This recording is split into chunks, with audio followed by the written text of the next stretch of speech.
सोलापुरातील नवोदित लेखक निलेश महामुनी लिखित सिद्धरामेश्वर माझा विसावा या पुस्तकाचा प्रकाशन सोहळा शुक्रवार पेठेतील कालिका मंदिरात प्रमुख मान्यवरांच्या उपस्थितीत संपन्न झाला।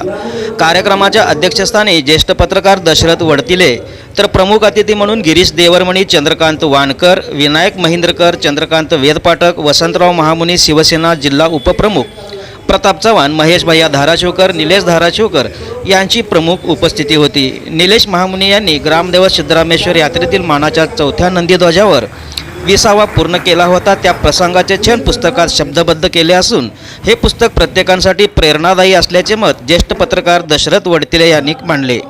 नवोदित लेखक निलेश महामुनी यांनी पुस्तक लिहिण्यामागचे उद्देश स्पष्ट करताना सांगितले की नंदीध्वज विसावा पूर्ण करताना आलेले अनुभव, नंदीध्वज मास्तरांचे मिळालेले मोलाचे मार्गदर्शन कसे लाभले याबाबत सविस्तर सांगितले। सदर प्रसंगी मानाच्या 5व्या नंदीध्वजाचे मुख्य मास्तर शिवयोगी बनशेट्टी, सोमनाथ मेडके, प्रसाद कुमठेकर, कुमार शिरशी यांच्यासह नंदीध्वजधारक मोठ्या संख्येने उपस्थित होते।